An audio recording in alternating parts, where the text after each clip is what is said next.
નમસ્કાર. ગુજરાતમાં હવે હવામાનનો સૌથી મોટો ખેલ શરૂ થવા જઈ રહ્યો છે. આગામી દિવસોમાં રાજ્યના અનેક વિસ્તારોમાં ગાજવીજ સાથે વરસાદી માહોલ અને તેજ પવન જોવા મળી શકે છે. દક્ષિણ ગુજરાત અને સૌરાષ્ટ્રના કેટલાક જિલ્લામાં પ્રી મોન્સૂન એક્ટિવિટી વધવાની શક્યતા વ્યક્ત કરવામાં આવી રહી છે. શું સુરત, નવસારી, વલસાડ, ડાંગ, તાપી, ભાવનગર અને ગીર સોમનાથમાં વરસાદની એન્ટ્રી થશે અને શું ગરમીથી ત્રસ્ત લોકોને રાહત મળશે? આખી માહિતી માટે વિડીયો અંત સુધી જરૂર જોતા રહેજો, કારણ કે અંતમાં સૌથી વધુ ચર્ચામાં રહેલા જિલ્લાઓની વાત કરીશું.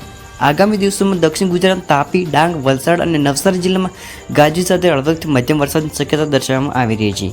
સૌરાષ્ટ્રના કેટલાક વિસ્તારોમાં પણ વરસાદી ઝાપટા અને પવનની અસર જોવા મળી શકે છે. નમસ્કાર મિત્રો, તમે જોઈ રહ્યા છો ગુજરાતનું સૌથી વિશ્વની હવામાન અપડેટ. આજે આપણે વાત કરવાની છે આગામી દિવસોમાં ગુજરાતના હવામાનમાં થનારા સંભવિત ફેરફાર વિશે. છેલ્લા ઘણા દિવસો સમગ્ર ગુજરાતમાં ગરમીથી ત્રસ્ત છે. અમદાવાદ, રાજકોટ, મહેસાણા, પાટણ અને બનાસકાંઠા જેવા વિસ્તારોમાં 4 ડિગ્રીથી વધુ તાપમાન નોંધાઈ રહ્યું છે. પરંતુ હવે વાતાવરણમાં ધીમે ધીમે બદલાવ જોવા મળી રહ્યો છે. લોકોની નજર આકાશ. મિત્રો, એક સમય હતો જ્યારે લોકો ગરમીથી બચવા માટે ઘરમાં રહેતા હતા, પરંતુ હવે લોકોની નજર આકાશ તરફ છે. સવારથી સાંજ સુધી લોકો એક જ સવાલ પૂછે છે: વરસાદ ક્યારે આવશે? શું આ વખતે પવન સાથે વરસાદ આવશે? મારું જિલ્લો લિસ્ટમાં છે કે નહીં? દક્ષિણ ગુજરાતમાં સૌથી વધુ ચર્ચા. હવે વાત કરીએ દક્ષિણ ગુજરાતની. સુરત, નવસારી, વલસાડ, ડાંગ, તાપી, નર્મદા, ભરૂચ આ જિલ્લાઓ આગામી દિવસોમાં સૌથી વધુ ચર્ચામાં છે. હવામાન વિભાગ મુજબ આ વિસ્તારમાં ગાજવીજ અને પવન સાથે વરસાદી પ્રવૃત્તિ જોવા મળી શકે છે.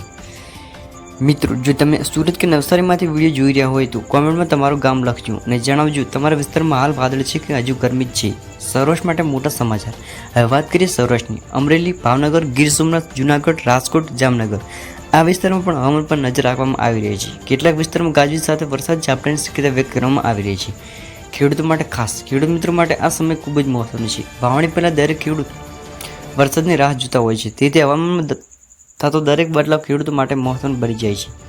અમદાવાદ અને ઉત્તર ગુજરાત. અમદાવાદ, ગાંધીનગર, મહેસાણા, પાટણ અને બનાસકાંઠા, સાબરકાંઠા હાલમાં ગરમીનો જોર આવતા વચ્ચે અમદાવાદનું તાપમાન 41 ડિગ્રીની આસપાસ નોંધાય છે, પરંતુ લોકો હવે ચોમાસાની રાહ જોઈ રહ્યા છે. સૌથી મોટો સવાલ મિત્રો, શું આગામી દિવસોમાં ગુજરાતમાં વરસાદી માહોલ વધુ સક્રિય બનશે? શું ગરમીથી લોકોને રાહત મળશે? શું પવન અને વાદળનું જોર વધશે? આ બધા સવાલોનો જવાબ આગામી દિવસોમાં હવામાન પર નિર્ભર રહે છે. તો મિત્રો, હાલમાં જે જિલ્લાઓ સૌથી વધુ ચર્ચામાં છે: સુરત, નવસારી, વલસાડ, ડાંગ, તાપી, નર્મદા, ભરૂચ, અમરેલી, ભાવનગર અને ગીર સોમનાથ આ વિસ્તારમાં આગામી દિવસોમાં ગાજવીજ, પવન અને વરસાદી પ્રવૃત્તિની શક્યતા અંગે ચર્ચા ચાલી રહી છે.